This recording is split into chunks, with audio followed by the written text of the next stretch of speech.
መጽሐፍ እንደሚናገር ዛፍ እንኳን ቢቆረጥ ስሩ እንኳን ባፈር ውስጥ ቢሞት ከውሃ ሽታ የተነሳ ሊያቆጠቁጥ ተስፋ አለው ተብሎ እንደተጻፈ ያቀተመለትን የተደመደመን ጉዳይ አበቃ አለቀ የተባለን የተቀበረን ጉዳይ መቃብር ከፍቶ እንደገና ማለምለም እንደገና መቀየር የሚችል አምላክ እግዚአብሔር ሊለውጠው የማይችለው ያንተ ሁኔታ የለም፣ የቤተሰብ ሁኔታ የለም፣ የትዳር ሁኔታ የለም፣ የሰውነት ሁኔታ የለም። ያሳለፍከው ዘመን የቱንም ያህል አጭር ይሁን ረጅም፣ ዋናው ነገር እግዚአብሔር ባንተ ሕይወት ጣልቃ መግባቱ ነው እንጂ ያ እነዛ ረጅም ዓመታቶች ያንተ ሕይወትን ከመቀየር ከመለወጥ ምንም ለውጥ አያመጡም። ዘመኑ ረዝሟል ማለት ነገሩ አይቀየርም ማለት አይደለም። በየትኛው ጦርነት እግዚአብሔር ተገልጦ ጦርነቱ ቀጥሏል።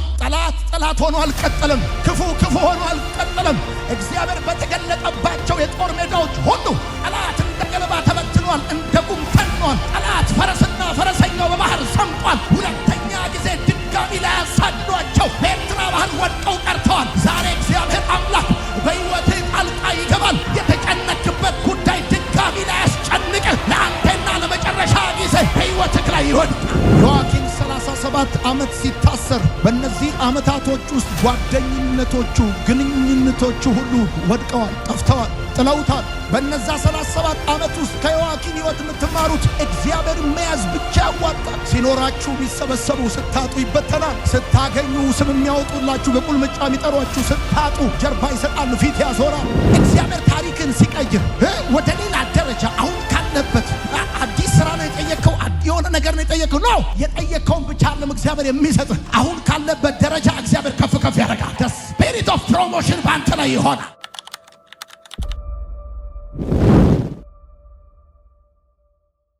እግዚአብሔር አምላክ ታሪክ ለዋጭ አምላክ ነው። ያለህበት ሁኔታ ምንም ይሁን ምን እግዚአብሔር ታሪክን መለወጥ የሚችል አምላክ ነው። ብዙ የህይወት ውጣ ውረዶች ውስጥ የምታልፉ ብዙ ጥያቄ፣ ብዙ ግራ መጋባት በብዙ የህይወታችሁ ጉዳይ ላይ ከእግዚአብሔር ዘንድ መልስ የምትፈልጉ ዛሬ መልእክት አለኝ። እግዚአብሔር ታሪካችሁን ይቀይራል። መጽሐፍ እንደሚናገር ደካማው እንደ ዳዊት፣ ዳዊትም እንደ መልአክ፣ መልአኩም በፊታቸው እንደ አምላክ ይለወጣል ተብሎ እንደተጻፈ ልክ እንደዚሁ ከደካማ የህይወት ታሪክ ወደ ብርታት መምጣት ይሆናል። እግዚአብሔር ታሪካችሁን በሰው ሁሉ ፊት ለፊት ይቀይረዋል። ባደጋችሁበት፣ በተማራችሁበት፣ በኖራችሁበት ማህበረሰብ መካከል እናንተን ያየ እግዚአብሔር ይረዳል እስከሚል ድረስ ታሪካችሁ ይቀየራል። በቃና ዘገሊላ ውሃውን ቴስት የሌለውን፣ ጣዕም የሌለውን፣ ከለር የሌለውን፣ ያንን ሽታ የሌለውን ውሃ የቀየረ የእናንተንም ውሃ የሚል ታሪካችሁን ወደ ውድነት ይቀይረዋል። እኔ ቃል እናገራለሁ፣ እግዚአብሔር ልጆቻችሁን ታሪክ ይቀይራል። እግዚአብሔር የዘራችሁን ታሪክ ይቀይራል። እግዚአብሔር የምድራችንን ታሪክ ይቀይራል። እግዚአብሔር ፋይናንሳችንን ይቀይራል። እግዚአብሔር መታወቂያችንን ይቀይራል። ምናልባትም የዛሬ ወር፣ ምናልባትም የዛሬ ዓመት፣ ምናልባትም በሚቀጥለው ዓመት ለምስክርነት አደባባይ ላይ ትቆማላችሁ። ወዳጆቼ እግዚአብሔር ታሪክ ለዋጭ አምላክ ያለበት ሁኔታ ምንም ይሁን ምን ለሐኪም ይክበድ፣ ለአዋቂ፣ ለሳይካትሪስት፣ ለሳይኮሎጂስት፣ ለብዙ ሁኔታ ይክበድ፣ ምንም ይሁን ምን ያለበት ሁኔታ እግዚአብሔር አምላክ ታሪክን መለወጥ የሚችል አምላክ። እግዚአብሔር ሊለውጠው የማይችል ሁኔታ እንደሌለ እንድታስታውሱ ፈልጋል። እግዚአብሔር ሊቀይረው የማይችል መጽሐፍ እንደሚናገር ዛፍ እንኳን ቢቆረጥ ስሩ እንኳን ባፈር ውስጥ ቢሞት ከውሃ ሽታ የተነሳ ሊያቆጠቁጥ ተስፋ አለው ተብሎ እንደተጻፈ ያቀተመለትን የተደመደመን ጉዳይ አበቃ አለቀ የተባለን የተቀበረን ጉዳይ መቃብር ከፍቶ እንደገና ማለምለም እንደገና መቀየር የሚችል አምላክ እግዚአብሔር ሊለውጠው የማይችለው ያንተ ሁኔታ የለም፣ የቤተሰብ ሁኔታ የለም፣ የትዳር ሁኔታ የለም፣ የሰውነት ሁኔታ የለም። ይችልበታል። ካፈር ከትቢያ አንስቶ አለቀ የተባለን ሰው፣ አከተመ የተባለለትን ሰው፣ አገር የጣለውን ሰው፣ ፖለቲካ የጣለውን ሰው፣ ኢኮኖሚው የጣለውን ሰው እንደገና መርዶክዮስን ከበረታ ላይ አንስቶ በክብር ሰረገላ ላይ እንዳስቀመጠው ዛሬ ማለዳ እንደዚህ ይሆናል። ለእናንተ በተዘጋጀው ጠላታችሁ ይገባል። ለለቅሶ የታሰበባችሁ ለሰርግ ይሆናል። ለሐዘን የታሰበባችሁ ለክብር ይሆናል። አንደኛ እግዚአብሔር ሊለውጠው የማይችለው ነገር የለም። ሁለተኛ በእግዚአብሔር መዝገበ ቃላት ውስጥ የማይቻል የሚባል ቃል ወይም ነገር የለም። የቱ ነው በእግዚአብሔር ዓለም ውስጥ የማይቻል ነገር?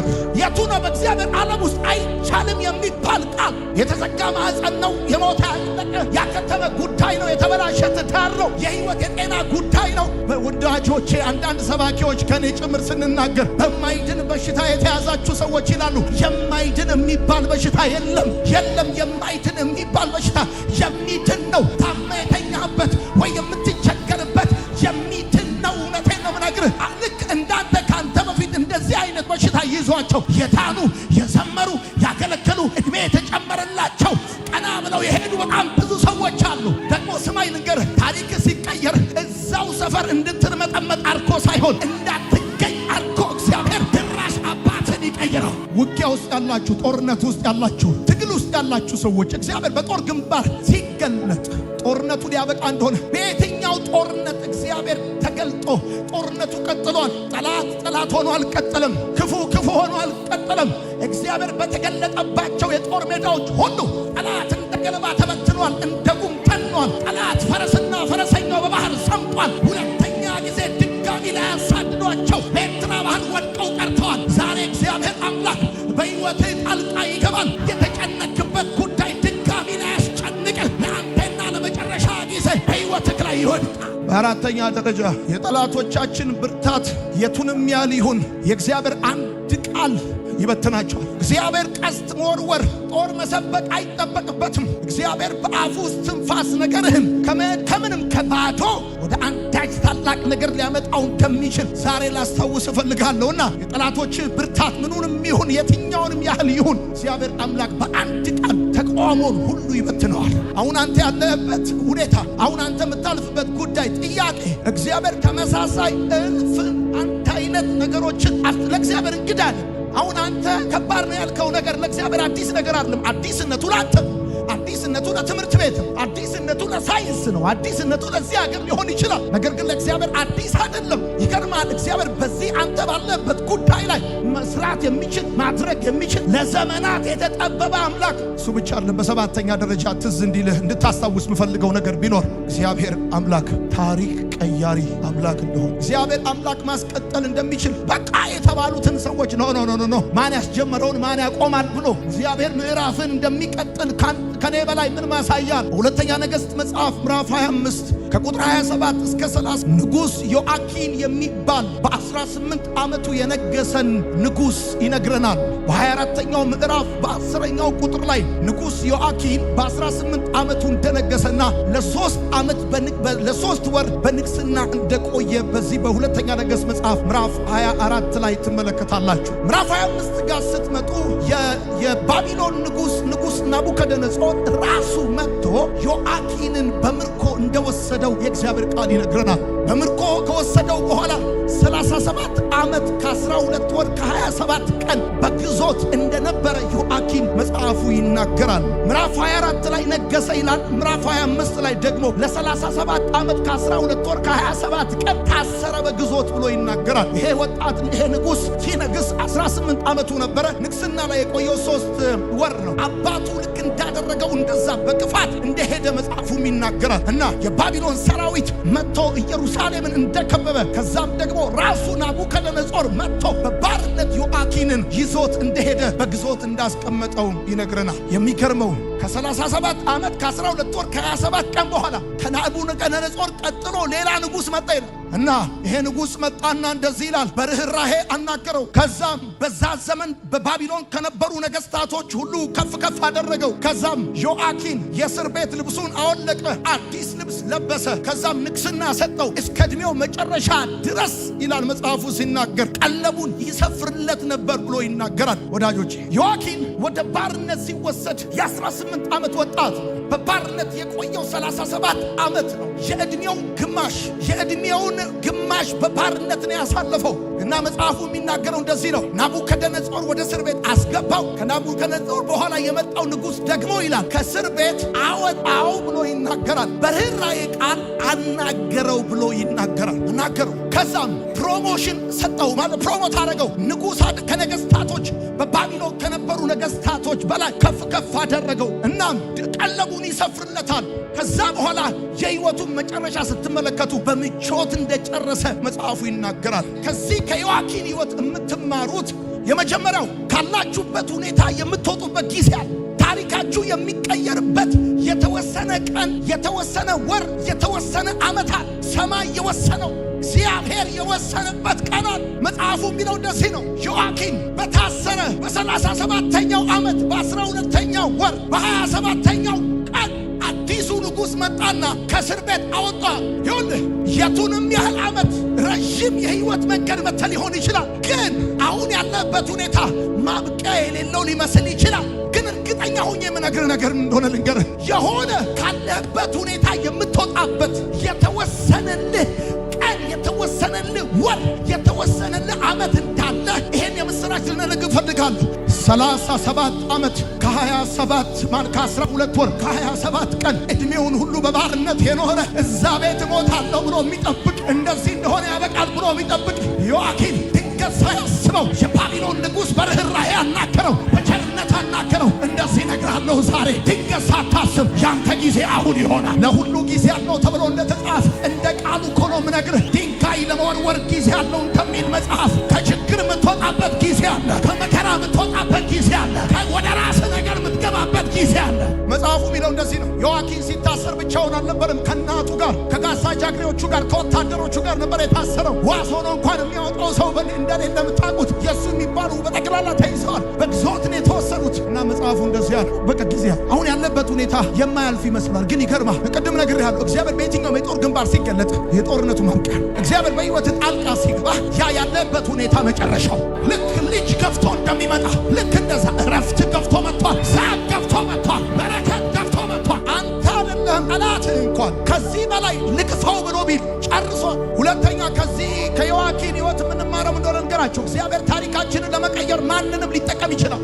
አለቃ የቱንም ያህል ክፉ ቢሆን በእግዚአብሔር እጅ ለመልካምነት መሳሪያ ይቀየራል። ዮአኪንን ከግዞት ለማውጣት ከባርነት ለማውጣት እግዚአብሔር ጥሩ ሰው አልተጠቀመም። ምክንያቱም የባቢሎን ነገሥታት ክፉና ክፉ ናቸው። የባቢሎን ንጉሥ ጥሩ ስለሆነ ነው ዮአኪንን ከግዞት ያወጣው እንዳትለኝ። መጽሐፍ ቅዱስን ስታነብ የባቢሎን ነገሥታት ክፉና ክፉ ናቸው። ግን እግዚአብሔር አምላክ ይሄንን በ17 ዓመቱ በ18 ዓመቱ በግዞት የተወሰደን ንጉሥ በነበረ በወጣትነቱ ባሪያ የሆነውን የዮአኪንን ሕይወት ሊቀይር ሲል ጥሩ ሰው አልተጠቀመም። ታሪክን ለመቀየር እግዚአብሔር ማንንም ሰው ሊጠቀም ይችላል። ጥሩ ሰው ብቻ አይደለም፣ ታዋቂ ሰው ብቻ አይደለም፣ ባለሀብት ብቻ አይደለም፣ ባለስልጣን ብቻ አይደለም። ይከርማል። በከተማው የታወቁ ክፉ ሰዎች ለበረከት በእግዚአብሔር እጅ ለአንተ መስራት ይጀምራል። በመስሪያ ቤት ክፉ አለቃ ካለ ለበረከት በእግዚአብሔር እጅ መሳሪያ ይሆናል። በሰፈር፣ በቤት፣ በሰር፣ በጎረቤት፣ በአካባቢ ያለ የምትፈራው አየኝ አላየኝ ብለህ የምታስበው ያ ሰው በጌታ በኢየሱስ ስም ለበረከት በእግዚአብሔር እጅ መሳሪያ ይሆናል። አሁን አንዳንዶቻችሁ ታሪካችሁን በጠቅላይ ሚኒስትሩ እጅ፣ በሆነ በኤታማዦሩ እጅ፣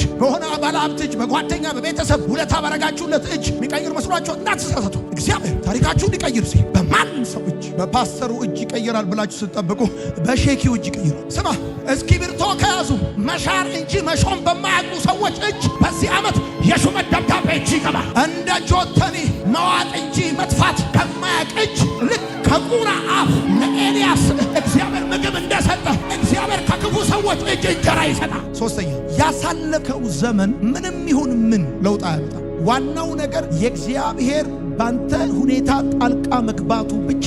ወዳጆቼ ዮአኪን 37 ዓመት በአንድ አይነት ሕይወት ውስጥ ነው የኖረው። ለውጥ በሌለው ጠዋትና ማታ፣ ንጋት ምሽት፣ ከባርነት ውጭ ሌላ ተስፋ የሌለ ብራዘር፣ ያሳለፍከው ዘመን የቱንም ያህል አጭር ይሁን ረጅም፣ ዋናው ነገር እግዚአብሔር ባንተ ሕይወት ጣልቃ መግባቱ ነው እንጂ ያ እነዛ ረጅም ዓመታቶች ያንተ ሕይወትን ከመቀየር ከመለወጥ ምንም ለውጥ አያመጡም። ዘመኑ ረዝሟል ማለት ነገሩ አይቀየርም ማለት አይደለም። እንደውም የእግዚአብሔር ቃል ሲናገር እንደዚህ ይላል፣ ዘመኑ ረዝሟል፣ የዚህም ነገር ምሳሌ ጠፍቷል የምትሉት ምንድን ነው? ይህንን ተረትና ምሳሌ አስቀረዋለሁ በላቸዋል። ዘመኑ ስለረዘመ አልወልድም ብለሻል። ጊዜው ስለቆየ ይህን ነገር አይቀየርም ብለሻል። እንደዚህ አይነት ኬስ ከ5 ዓመት ካለፈ ከ10 ዓመት ካለፈ ሕይወት አይደለም ተስፋው ሞት ነው ብለሃል። የመጣበት ዘመን የቱንም ያህል ረዥም ይሁን የዕድሜያችሁን ግማሽ አይደለም ከዛ በላይ በአንድ አይነት ህይወት ውስጥ ያሳለፋችሁ ሰዎች ዛሬ ማለዳ መልእክት አለ። እግዚአብሔር አምላክ በጣልቃ ገብነት ወደ እናንተ ህይወት ይገባል። 37 ዓመት ከ12 ወር ከ27 ቀን በባርነት የኖረው ዮአኪን የህይወቱ ፍጻሜ ለበጎነት ተጻፈለት። እርግጠኛ ሆኜ እንደዚህ ነግራችኋል። እያለቀሳችሁ አትጨርሱ። አንገት እንደደፋችሁ አትጨርሱ። እንደተቀበላችሁ አትጨርሱ። እየሰጣችሁ ነው የምትጨርሱት። ስንት ዓመት ነው ሳታገቡ የቆያችሁት? ስንት ዓመት ነው አግብታችሁ ያልወለዳችሁት? ስንት ዓመት ነው ስራ አልሳካም ያላችሁ? ስንት ዓመት ነው በሰው ቤት የኖራችሁት? ስንት ዓመት ነው የተገፋችሁት? የስንት ዓመት ድካም ነው በዜሮ የተጣፋባችሁ? እነዛ ረጅም ዓመታቶች የቁጥራቸው ብዛት እግዚአብሔር አምላክ ታሪካችሁን ለመለወጥ ምንም ለውጥ አያመጣም። እግዚአብሔር ጣልቃ ሲገባ የኔ አምላክ የገባበት የትኛውም ሁኔታ ሲለወጥ እንጂ ሲቀጥል አይተን አናቅም። ቃል በተናገረ ጊዜ ንፋሱን ገሰጸው፣ የሚታየው ማዕበል ሁሉ ጸጣ። የማይታየውን ሲገስጸው የሚታየው ሁሉ ኦርደር ይዛል። ልክ እንደዚህ በሕይወታችሁ ይሆናል። ከዮአኪን ሕይወት የምትማሩት አራተኛ ምንድነው ታውቃላችሁ? ህልሞቻችሁ ይፈጸማሉ፣ እውን ይሆናል። ወዳጆች እግዚአብሔርን ስለምን አመናችሁት? ስለ አዲስ ሥራ፣ ስለ ልጅ፣ ስለ ትዳር፣ ስለ ጤንነት፣ ስለ ፈውስ ስለምን አመናችሁት? እምነታችሁ እውን ይሆናል። ህልሞቻችሁ እውን ይሆናል። ስታስበው የማይሆን የመሰለ ህልም አሁን እንዲያርጌ